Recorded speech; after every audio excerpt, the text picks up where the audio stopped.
This video is brought to you by Ground News.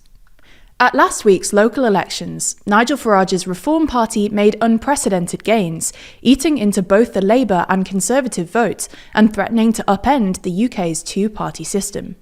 Unsurprisingly, most of the media's attention has focused on what the result tells us about the government and how unpopular Starmer and co are. But while it was clearly a pretty dire result for Labour, it was an utterly appalling result for the Tories, who lost nearly 700 council seats and, at least according to the BBC's projections, would have come fourth if Thursday's results were translated onto a national election.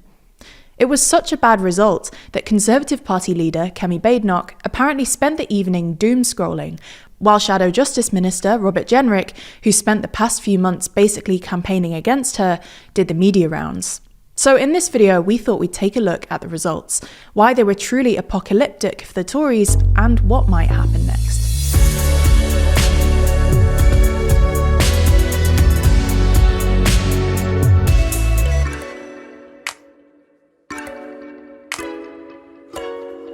If you want more UK political drama from us, check out our podcast Starmergeddon, where we track the successes and failures of this new Labour government. Find it over on the TLDR Podcast's YouTube channel or in your favourite podcast app. So let's just start by looking at the local election results and explaining why they were so apocalyptically bad for the Conservatives. Reform won 2 of the 6 mayoralties up for grabs, Greater Lincolnshire and Hull and East Yorkshire, both by wide margins. The Conservatives won in Cambridgeshire and Peterborough, but the Conservative candidate there only beat Reform by a couple of points, and Reform also came a close second in the 3 remaining mayoralties, which were all won by Labour. The local council elections followed a similar pattern. Local councils are elected every 4 years, which means the last time these seats, which are located mostly in West and Central England, were contested was back in 2021.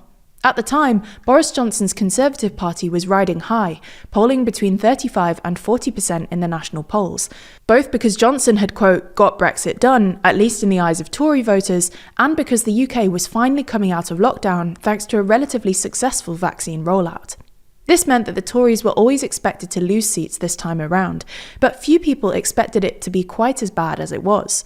The Tories lost about 2/3 of the councillor seats they were defending, and thus lost control of all 16 councils where they'd previously had a majority. Labour lost a similar fraction of their previously held seats, and control of the 1 council they'd previously held.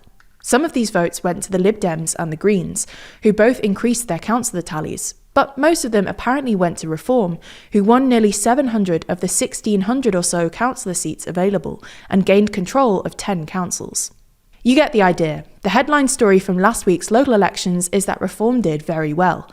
Now, obviously, we sort of already knew this from national polling, which currently puts Reform neck and neck with Labour on about 25% of the vote.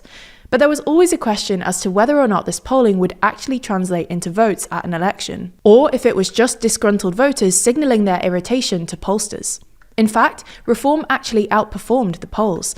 The BBC's projected vote share, which extrapolates local election results into national polling, estimated that if a national election had been held last Thursday, Reform would have won 30% of the national vote, Labour 20%, the Lib Dems 17%, and the Conservatives in 4th place with just 15%. Now, obviously, this was bad news for Keir Starmer and for Labour, and this is what much of the media's attention has since focused on. Labour are clearly losing voters to Reform, especially in poorer areas outside the big cities. And Reform's recent pivot to the left on economic issues, exemplified by Farage's recent decision to support the nationalisation of British Steel, which is something you couldn't imagine him saying a couple of years ago, suggests that Farage wants to peel more voters off Labour in the future. More generally, governments just shouldn't be this unpopular this early into their first term, and it's pretty terrible news for Labour that voters are apparently already tiring of Starmer's centrist managerialism. But while Thursday's elections might have been bad for Labour, they were truly appalling for the Conservatives. Rural and suburban England used to be the Tory heartland, and as well as losing votes to Reform, the Conservatives were also squeezed by the Lib Dems, who picked up Liberal former Tories. More fundamentally, though, Reform are a direct challenge to the Conservatives, and the UK's first-past-the-post electoral system means there's really only space for one of them. If both Reform and the Conservatives continue to poll around 20%, at the next general election they risk splitting the right-wing vote, which would be great for Labour. This is why there's been so much speculation about some sort of electoral pact between the two of them. But Thursday's results make this unlikely, because neither party will now accept being the junior partner. If no pact is reached, the risk for the Conservatives is that Reform continue to eat into the Tory vote, thus establishing themselves as the foremost right-wing party in British politics, and the real opposition to the government. If this happens, would-be Conservative voters may flock to Reform at the next election to avoid splitting the right-wing vote, possibly killing off the Conservative Party for good. This trend could accelerate if Tory politicians start defecting to Reform. After all, Andrea Jenkyns defected to Reform, and she's now the mayor of Greater Lincolnshire. This could push the party into a doom loop, where defections lead to poll declines, which lead to more defections, etc. So what can the Tories do to turn things around?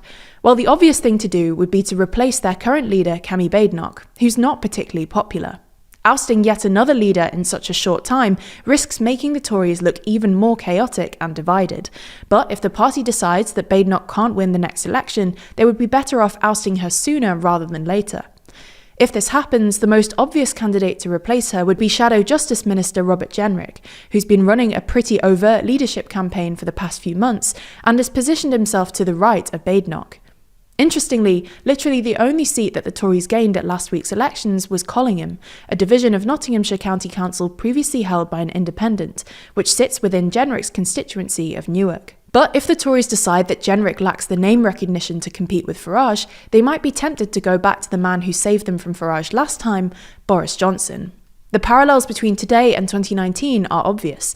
In July of that year, a rudderless Tory party, led by Theresa May, was polling behind Farage's Brexit party. But Johnson basically pushed Farage aside, and only a few months later, the Tories won a stonking 80-seat majority. It's hard to imagine, but the Tories are clearly desperate, and Johnson might back himself against Farage. This is a complex and nuanced story though, and as such, there's plenty more to read about it online, with 88 sources reporting on it. The issue is, how can you be sure that what you're reading isn't hugely biased? Well, that's a problem we face when making these videos too. And luckily, that's where this week's sponsor, Ground News, comes in. For this story in particular, they've identified that there are at least 14 left-leaning and 18 right-leaning sources reporting on it. In fact, in addition to this, they've also shown the main differences in headlines among left-leaning and right-leaning outlets, with left-leaning outlets generally focusing more on Badenoch and the Tories, and right-leaning outlets focusing more on Reform. We're able to do that because of our sponsor Ground News, whose incredible website and app lets you discover the news and pull back the curtain on media bias. That's because every story comes with a quick visual breakdown of the political bias, factuality, and ownership of the source's reporting, all backed by ratings from 3 independent news monitoring organisations. But one of the best parts of their app is their blind spot feed. This presents you with stories and articles that haven't been reported on by one side of the aisle or the other, helping you better break out of your media bubble and discover what people on the other side of the political spectrum are really saying. This is all in addition to the bias distribution we mentioned earlier, and together these fantastic features help you to figure out exactly who's behind the stories you're reading and what agenda they may have. Ground News is such a useful tool for our current media landscape, and apps like this will probably only become more essential as the media landscape continues to evolve. If you're interested in everything Ground News has to offer, you can get 40% off the Unlimited Access Vantage plan using the link in the description or by scanning the QR code. This offer is only available here, so make sure you go to ground.news/TLDR or click the link in the description to get started and support an independent news platform working to make the media landscape more transparent.